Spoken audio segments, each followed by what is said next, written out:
Hello everyone, welcome to our channel. तो friends, Krishna academy classes को बहुत बहुत स्वागत। तो चलतु आज आमर इन्वायरमेंट जोटा आमर परिवेश तार फास्ट क्लास यहाँ। तो चलतु स्टार्ट करनबा। देखु परिवेश कौन आम बुझा आग। परिवेश हूँ आखपाख चतुर्दिगरे अवस्थित अवस्थान और जीवर चतुर्पार्श्व घेरी रही जैविक और अजैविक पदार्थ गुड़िक हूँ जीवर परिवेश। पुणी रहा 1869 मसीह परिवेश पाठ अध्ययन निमंते प्रथम करी चेष्टा आरंभ होता है। मसीहाटा को टिके मन रखिए।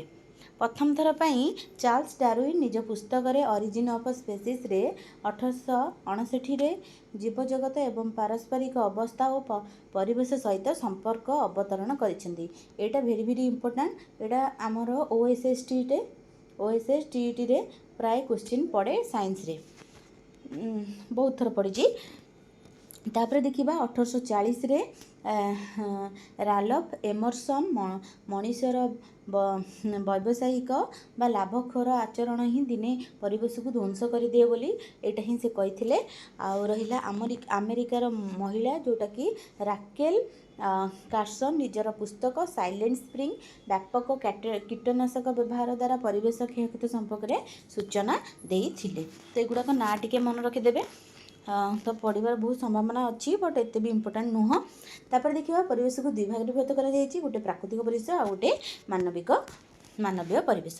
फास्ट आम प्राकृतिक परिवेश जानिबा कौन ना प्राकृतिक परिवेश कौन ना जल स्थल वायु उद्भिद और प्राणी को नहीं गठित। जल स्थल वायु उद्भिद और प्राणी को नहीं गठित। यह दुई भाग विभक्त कर जोटा कि अजैविक आउ जैविक परिवेश। तापर आम देखिबा अजैविक परिवेश कौन। अजैविक परिवेश कौन ना जीवन नथिबा जड़ वस्तु बा भौतिक उपादान को नहीं अजैविक परिवेश सृष्टि होता है, जमीक मृत्तिका जल वायु आउ इत्यादि। तापर जैविक परिवेश कौन यह जैव मंडल उद्भिद और प्राणी मान द्वारा सृष्टि होता है, जमीक प्राणी उद्भिद अणुजीव से मध्य पारस्परिक संपर्क जैविक अजैविक जानीदे। तापर आम देखा मानवीय परिवेश कौन ना प्राकृतिक परिवेश मध्य मनुष्य निजर सुख समृद्धि पाई तार ज्ञान कारीगरी कौशल बल केतेक परिवर्तन आनी थाए। तेणु मनुष्य को तो यही परिवर्तित परिवेश को मानवीय परिवेश कहा जाए।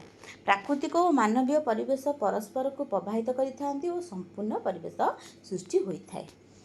तापर देखिबा आमे जैव विविधता बा परिसंस्था एथरे जस्ट टिके ना पढ़े किंतु आर पूरा डिटेल्स गोटे विषय रही है। आमे नेक्स्ट रे पढ़िबा।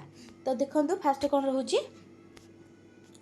उभय जीव और परिवेश समस्त को नहीं परिसंस्था गठित, जोटा कि रहिला आमर वायुमंडल भूमंडल बा अस्ममंडल कहबा ताकू जलमंडल तीनटाक मिसिले आमर जीवमंडल होई थाए। भूपृष्ठ रे थिबा समस्त प्रकार जलर उच्च समूह को जलमंडल कहुए बा हाइड्रोस्फीयर कहबा। तापर भूपृष्ठ ऊपर थिबा समस्त अंचलर वायुमंडल को आटमोस्फीयर कहुए, जार कौन आटमोस्फीयर कौन कौन रही ना जबखारजन रही 78.03 आमर शतकड़ा, अम्लजान रही 20% 0.95 आउ रहा अंगारकाम्ल के 0.03% आ जलवाष्प रही 0.9%। अधे ओडिया अधे इंग्लिश कहीदी। तो चलतु एबे देखिबा अस्ममंडल कौन। अस्ममंडल लिथोस्फीयर कहवा आम पृथ्वीपृष्ठ थी समस्त प्रकार माटी पत्थर पहाड़ एगुड़ा सब पर्वत को नहीं गठित।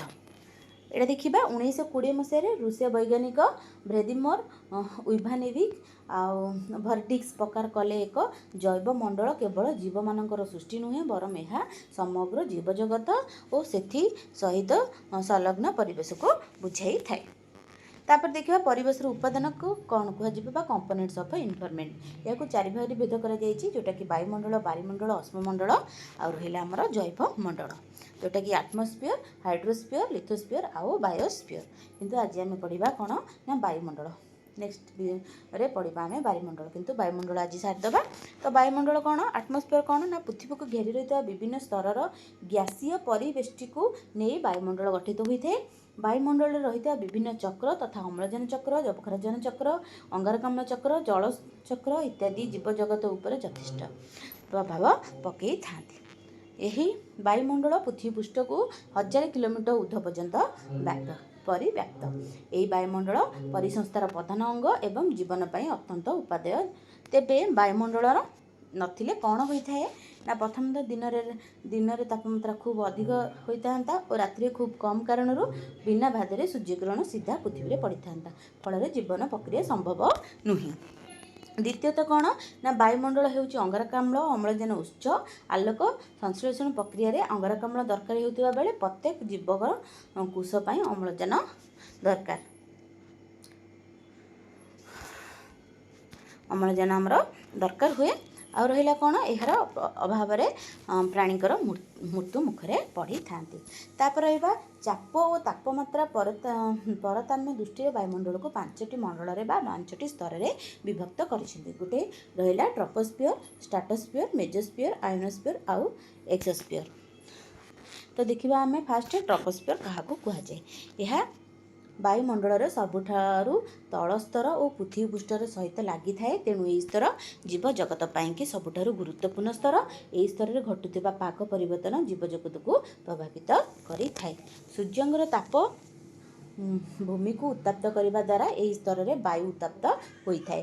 पृथ्वी पृष्ठर ट्रोपोस्फियर ऊपर को गति कले प्राय केते ना 162 मीटर उच्चतार गोटे डिग्री ताप ह्रास होता है। विषुवरिक निकट में कौन थाए ना ट्रोपोस्फियर उच्चता प्राय 18 किलोमीटर आ मेरु अंचल में यार तापमात्रा 8 किलोमीटर। ट्रोपोस्फियर उच्चतम अंचल को ट्रोपोपोज कहुए। यह ट्रोपोस्फियर और स्ट्राटोस्फियर मध्य अवस्थान। यही स्तर में झड़ वर्षा बादल और तुषार आदि सृष्टि होता है। तापर देखिए स्ट्राटोस्फियर क्या कहुए तो स्ट्राटोस्फियर ऊपर को घेरी रही ट्रोपोस्फियर ऊपर को घेरी रही स्ट्राटोस्फियर यह पृथ्वी पृष्ठ को प्राय 50 किलोमीटर पर्यंत व्याप्त।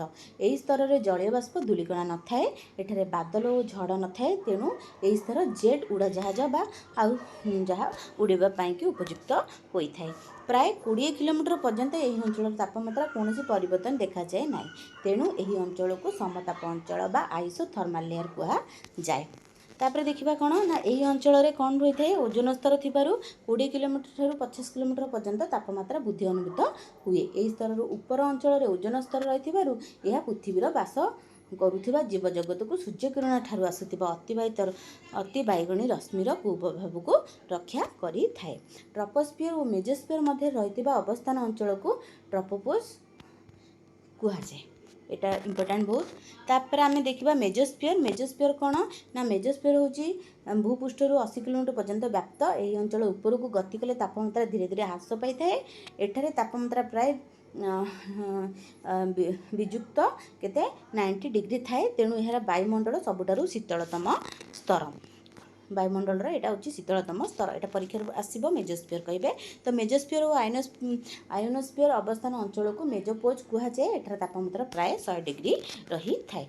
तापर देखिबा आयोनोस्फियर कौन यही स्तर गुड़िक 80 किलोमीटर रु 480 पर्यंत व्याप्त। एठारे प्राय केते डिग्री रही 148 डिग्री तापमात्रा रही। यही स्तर माने यही स्तर में आयन रही आयनोस्फियर कहुए। यही स्तर मध्य रेडियो तरंग बा इलेक्ट्रोनिक वेव प्रसारित होता है। यही स्तर तापमात्रा अत्यधिक होइतिबारु उल्काखंड महाकाश अन्य छोट छोट उड़ंता पदार्थ और खराब होइतिबा सैटेलाइट गुड़ाक एठार अत्याधिक तापमात्रा जोगु जली पड़ी नष्ट हो जाए तेणु एगुड़ी को पृथ्वी पृष्ठ प्रवेश करिपारंती नाही। एटा कौन रहा आमर आयोनोस्फियर। तापर आम एक्सोस्फियर पढ़ा। यह वायुमंडल सर्वोच्च स्तर यार भूपृष्ठ प्राय 480 रु 960 पर्यंत 960 किलोमीटर पर्यंत व्याप्त। यही स्तर धीरे धीरे पतला होता महाकाश सहित पूरा मिसी जाए। एठारे तापमात्रा केते थाए ना 1600 डिग्री सेंटीग्रेड। आउ रहा यही स्तर मुख्यतः हीलियम उद्यान भली हालुका गैस को नहीं गठित। तो ये सरी जाइए आमर विषयटा। तापर आम नेक्स्ट विषय कौन पढ़ा वायुमंडल पढ़ा। तो भिडियोटी जब भल लगी सब्सक्राइब करूँ लाइक करूँ कमेंट करूँ एगुड़ा सब नोट बनईक रखुँ आगे बहुत भल भल वीडियो आसो। तो जो मैंने देखुं से बहुत बहुत धन्यवाद आ जो मैंने देखी से बहुत बहुत धन्यवाद। Thank you.